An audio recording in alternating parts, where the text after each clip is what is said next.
Good morning to all of you watching Agenda. I'm your host, Cito Beltran. Welcome to today's program. It's May 26, 2021. It's Wednesday, middle of the week, and it's the last week for May. And we hope that one way or another, May was a good month for all of you. And today we will be continuing with our interviews, once again covering the developments of COVID-19. Wala nang ibang balita, puro na lang COVID sa Pilipinas. In any case, you are watching us via Signal TV, channels 8 and 250. And for those of you who have no access to Signal because you're abroad, you can continue watching us via facebook.com/onenewsph and also via YouTube. Nga pala, meron na raw bagong rules yung YouTube. Refinement lang. They basically announce that they have the right to make money out of any program using YouTube. So it's the usual thing. In any case, you can also watch us via the Signal Play app if you download the app. And you can reach us via SMS 0968-704-7736. Kanya nga lang parang wala na ngayong nagte-text, puro na Messenger, puro na Viber, puro na IG, at saka ano ba yung isa, Telegram ba yun? Akala ko Telegram na, yung bang sinaunang Telegram, yung pala iba. But I'm actually on Telegram but don't really use it. There's just so many apps out there that after a while, you just get sick and tired of it all. In any case, let's go to the front page of the Philippine Star. Malaman natin anong balita. And there you go. Malacanang is filing yet another protest over filing a protest over China ships up to DFA. Kumbaga, pinasa na ng Malacanang sa Department of Foreign Affairs yung pagproprotesta para siguro wala nang masabi si Xi Jinping na yung best friend Rodrigo niya ay inaaway siya. Our COVID cases tally 3,972. 7-day quarantine eyed for vaccinated OFWs and tourists. Salamat naman po kasi maraming umaangal dun sa super extended quarantine for people who are already vaccinated. Medyo na-turn off po ang marami. DOH NCR plus 8. Hindi na NCR plus 4, plus 8 na ngayon, getting priority with 67% of vaccines. LGUs told stop vaccine sale. Barangay heads must do more versus mass gatherings. NBI given 10 days to submit report on the scam of vaccine sale kuno. And on the lower half of the paper, vaccine brand choosers told go to the end of the line. Physical graduation rights still not allowed. PhilAm Clarkson bags NBA Sixth-Man Award. And yun na po ang ating front page. Hindi ko na masyadong mababasa yung mga maliliit na yan. But let's go to the stories behind the headlines. Palace tells local government units to crack down on the vaccine for sale scheme and even pass ordinances to counter the practice. Meanwhile, the Justice Department has given the National Bureau of Investigation, or NBI, 10 days to submit an initial report on the said scam. Still on vaccines, the NCR plus 8 are getting 67% of the country's vaccines, says the Department of Health. DOH says this is aligned with President Duterte's directive of prioritizing Metro Manila, Metro Cebu, Metro Davao, Cavite, Laguna, Rizal, Batangas, Bulacan, and Pampanga in the vaccination program. And following reports of mass gatherings in various areas in NCR, Metropolitan Manila Development Authority Chief Benhar Abalo says barangay officials must do more to combat protocol breaches. We will discuss more of this later on the program with Interior Undersecretary Jonathan Malaya. Okay, before we go to anything else, ladies and gentlemen, share ko lang po sa inyo. Kanina magang-maga, meron ako nakitang pinost nung kaibigan ko, a friend of mine and a pastor, a Filipino pastor in Singapore. Medyo accepted siya kasi very mental siya. Wala siyang tama sa utak. Very intellectual kasi siya, si Joey Bonifacio. And he shared that one of his friends and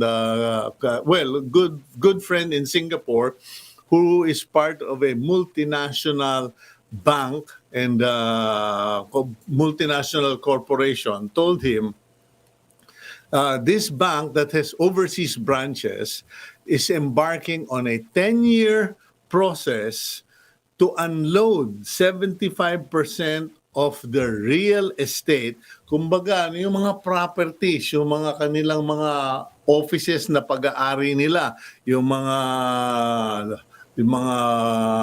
hindi lang branches na inuupahan, yung sa kanila talaga, and ATMs and credit card business in some countries binenta. Madaling salita, mag-unload in the next 10 years yung malaking bangko. Hindi lang niya sinabi sa akin kung alin. Kasi sabi niya ayaw niyang gumawa ng gulo. Pero 10-year process to unload real estate, credit card business, bawasan ng mga ATM. And the projection is after everything is done, only 25% of their ATM machines will be standing. Ito po for a Singapore company, hindi po ito Pilipinas. Okay. And ang point po dito is to show to all of us how things are changing. Bakit aalisin yung credit card business? Bakit binabawasan yung ATM? Kasi po, karamihan sa atin, most of us are now doing business via mobile banking. So nagbabago na. So, and in connection with that, I'm using the verse that he shared. Today's quote comes from the book of Isaiah in the Bible, chapter 43, verses 18 to 19. Forget the former things. Do not dwell on the past. See, I am doing a new thing. Now it springs up. Do you not perceive it? I am making a way in the wilderness and streams in the wasteland. Kumbaga, no, sinabi ni Lord, nagdadala ako, gagawa ako ng malaking pagbabago. So, I think the lesson for today, ladies and gentlemen, is the past is the past. Huwag nyo nang subukan balikan pa yon. And don't use the past as your standard. Whether your standard for excellence, your standard for targets, markets, promotion, or expansion, kasi po lahat yun binura na ng COVID-19. So in the new life that we are now facing, hopefully by 2022, mag-iiba na yung ating mga sitwasyon at pananaw at pamamaraan. Okay, moving forward, let's go to the news. Vigan City was recently placed under a stricter modified enhanced community quarantine or MECQ due to the rising cases of COVID-19. What is the local government's plan to contain the spread of the virus in Ilocos Sur? Let's speak with the Governor of Ilocos Sur, Governor Ryan Singson. Governor Singson, good morning to you, sir. Good morning, Sir Cito. Gwapo pa rin, Kayo rin po, bumabata Sana, no? Medyo naririndi na ako dito sa COVID na ito. Pero matanong ko, Gob, mas malaki sakit ng ulo mo. What's happening? Because the last time we talked, ang higpit-higpit mo talaga dyan sa Ilocos Sur. And I remember, meron nga parang mga namasyal, namasyal na walang pass, nagalit ka talaga at pinahanap mo sila. Pero in spite of all of that, mataas daw yung mga kaso ng COVID. What's the situation, Gov?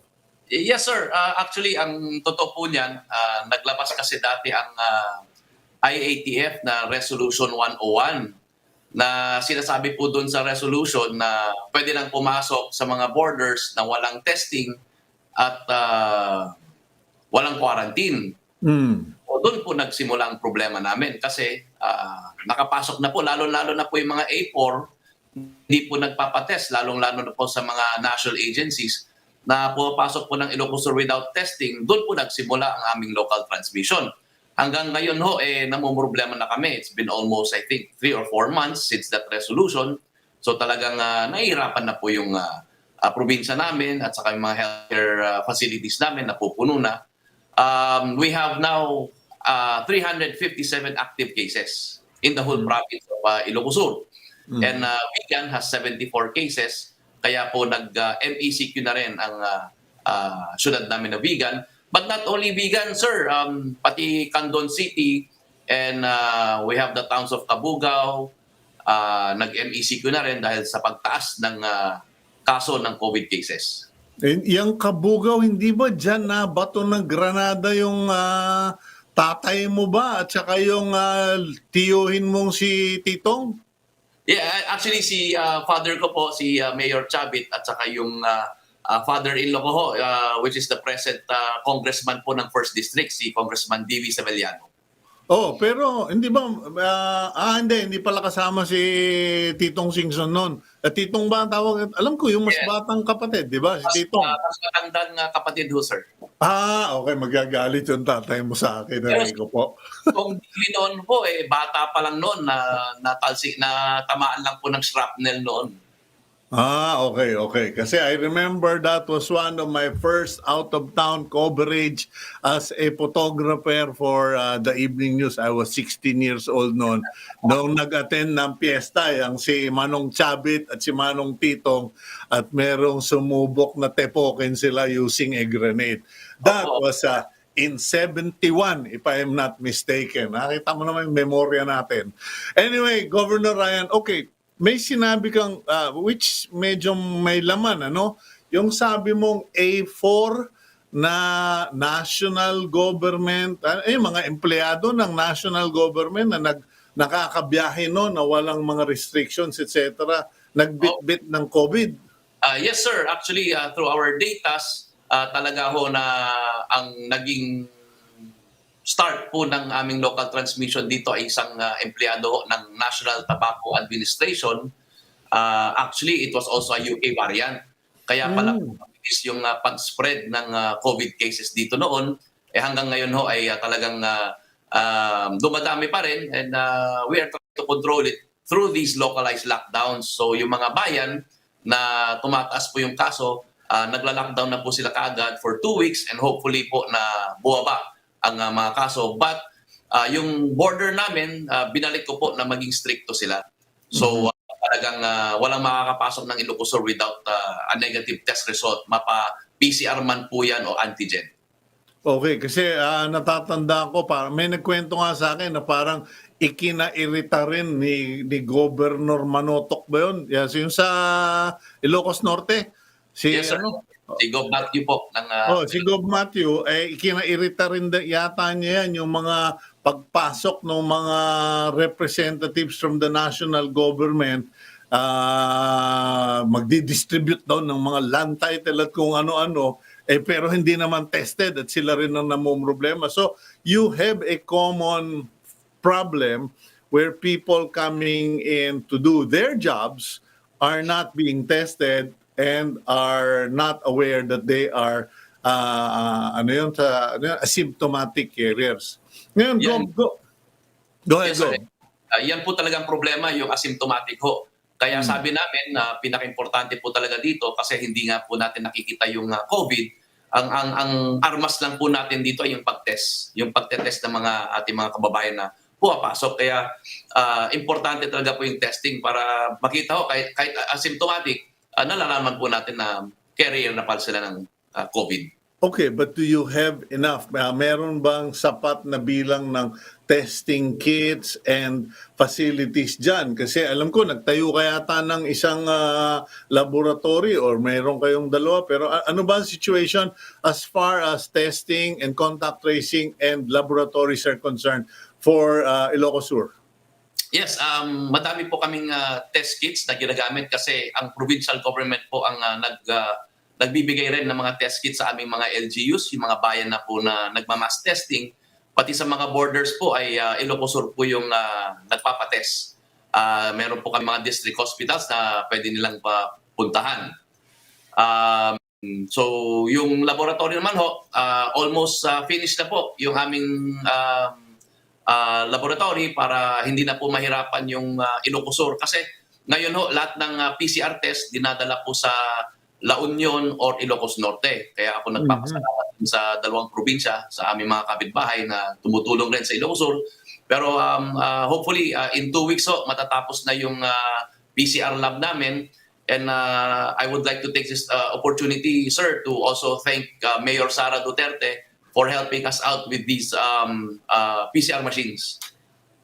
Okay, paano nangyari yun? Nasa Davao si Sara, pero nakapagpaano ng PCR dyan. Paano? With the help of DOH, sir, nag-facilitate po para mapabilis po yung order at pag-deliver po ng PCR machine. Okay. Akala ko nagpadala dyan ng DOH, sir, siyempre galing po sa Department of Health, kaya kami nagpapasalamat dahil pag natapos po itong lab, hindi na po matagal yung pag-release ng test results ng aming mga kababayan. Okay. And matanong ko naman, you mentioned earlier that the local municipal or barangays or municipalities are implementing their own quarantine protocols. Yung bang 2-week quarantine ng mga suspect ay nakakatulong ba ng malaki? Does it really control and stop the spread of the COVID virus in Ilocos Sur? Yes sir, very effective po yung pag-quarantine ng aming mga kababayan, lalong-lalo na po pag nag-positive sila. Talagang bumababa po yung kaso. Kaya nga ho, pag nag-MECQ, yung mga ibang bayan, after 2 weeks talagang nakikita po namin yung pag-drop ng COVID cases. Okay, pero what about naman yung hospitals nyo dyan and facilities? Kasi meron ba kayong enough hospitals, medicines And kamusta yung casualty rate ninyo? Yes, actually, yun nga ho ang problema po namin, nadadagdagan po yung mga mortality po namin dito sa Ilocos Sur. So, medyo masakit man pero ganun ho talaga lalo na po ang mga biktima po yung mga may edad. So talagang nasa 29 na po yung mortalities namin dito sa Ilocos Sur. Yung mga hospital naman po, ang ginawa po namin na sistema, lahat po ng COVID cases go only sa provincial and government hospitals. Hindi pa muna yung mga private. At least yun po nakokontrol po namin at may option pa na pinupuntahan yung ating mga kababayan na hospital. So lahat po ng provincial hospital at saka district hospital, doon talaga po nakikater ng COVID cases namin. And yung mga facility, dahil medyo dumadami na rin po yung mga cases namin, napupuno na rin yung aming mga facilities, lalong-lalo na po yung mga hospital. And magto 2 years na ho medyo pagod na po yung mga healthcare workers namin, kaya nakakaawa rin po yung mga frontliners. Okay, now you've implemented MECQ. Meron pa ba kayong karagdagang paghigpit? Kasi I find it ironic, Gov. Ryan, dahil I admire Ilocanos for many things, and one of them is the sense of community discipline, cleanliness, maayos na mga tao, yung mga tiga Ilocos. Pero parang ano ba, nagkukulang ba sa disiplina? Kanya kumakalat yung sakit? What is the cause for the spread of COVID in Ilocos Sur? Well, hindi naman, sir. Actually, totoo po yun na disiplinado naman yung mga tao. Pero meron talaga instances na kahit stricto po kami, may nangyayari pong transmission po ng COVID. Kasi usually, ang nangyayari ho, medyo kahit naman sino, pag bumaba po yung mga cases, nagiging kampante ho yung ating mga kababayan. Pero pag nalaman na po na dumadami na naman yung cases, sumusunod naman po sila sa mga health and guidelines and protocols po namin.